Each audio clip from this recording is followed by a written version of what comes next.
السلام علیکم ورحمۃ اللہ۔ میں ہوں محمد زید ابن عزیز۔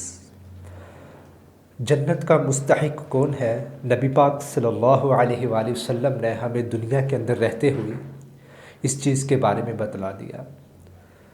حدیث شریف ہے، اور یہ حدیث جو ہے ترمذی شریف جو حدیث کی بڑی کتاب ہے اس کے اندر بھی مذکور ہے۔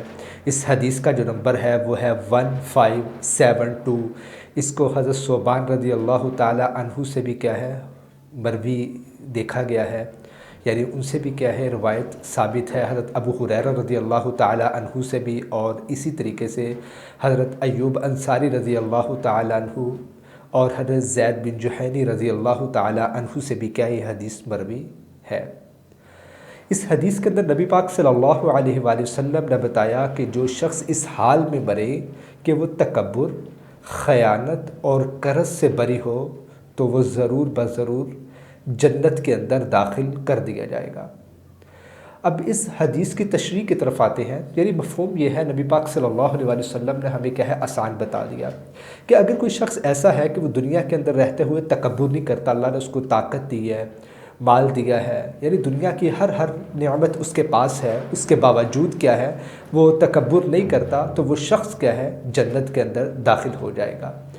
لیکن المیہ یہ ہے کہ ہمارے معاشرے کے اندر اگر کوئی شخص کی طبیعت ہو کہ وہ لوگوں کا فون نہیں اٹھاتا، یا اس طریقے سے وہ لوگوں سے زیادہ بات نہیں کرتا، تو اس کو کیا ہے متکبر کہہ دیا جاتا ہے۔ اور اگر کوئی بڑے عہدے کے اوپر ہے، اگر وہ اپنے عہدے کی پاسداری کرتا ہے، لوگوں کی کال نہیں اٹھاتا، ان کی کام نہیں کرتا جو کیا ہے ناجائز ہوتے ہیں، تو لوگ کیا ہے بہت کیا ہے متکبر شخص ہے۔ اور سب سے بڑی وجہ ایک اور بتاؤں کہ اگر ہمارے معاشرے کے اندر اگر کوئی شخص کپڑے پہن لیتا ہے کلف والے، تو اس کو بھی کیا ہے متکبر کہہ دیا جاتا ہے۔ حالانکہ جو تکبر ہے یہ ان چیزوں سے نہیں ہوتا، جو تکبر ہے وہ انسان کے دل کے اندر ہوتا ہے۔ دل کے اندر جو ہے وہ تکبر پیدا ہونے کی جگہ ہے، یہیں سے تکبر ختم ہوتا ہے، یہیں سے کیا ہے شروع ہوتا ہے۔ بہرحال خیانت جو نبی پاک صلی اللہ علیہ وسلم نے دوسری چیز بتائی ہے وہ یہی ہے کہ ہم کسی کو دھوکہ نہ دیں۔ اگر ہم کسی کو دکھاتے کچھ ہے، دیتے کچھ ہے، یا کسی کی امانت کے اندر ہم لوگ خیانت کرتے ہیں، تو ایسا بھی شخص کیا ہے جنت کے اندر داخل نہیں ہوگا۔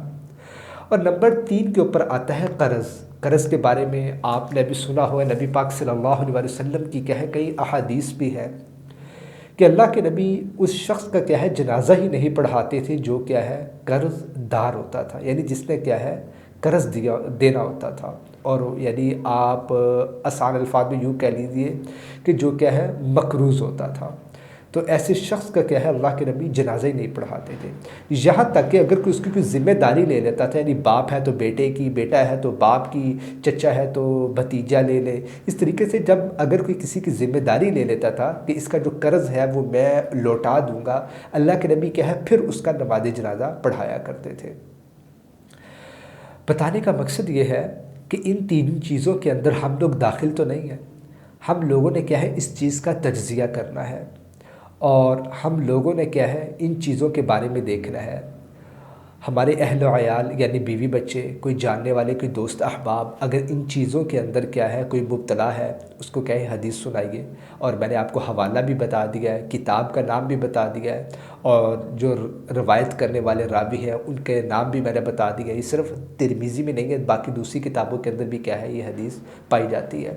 آپ ان کو بتائیے تاکہ ہر کوئی کیا ہے مسلمان دنیا کے اندر رہتے ہوئے کیا ہے وہ جنت کی بشارت پالے، یعنی جنت کا کیا ہے مستحق بن جائے۔ اللہ تعالیٰ اس کے لیے عرشوں کے اوپر اعلان کر دے کہ یہ شخص کیا ہے ایسا ہے، اس کے اوپر کیا ہے میں نے جنت واجب کر دی ہے۔ امید کرتا ہوں یہ چھوٹی جو حدیث ہے اس کی جو میں نے تشریح کی ہے یہ آپ کو ضرور اچھی لگی ہوگی۔ مجھے اپنی دعاؤں کے اندر یاد رکھیے گا۔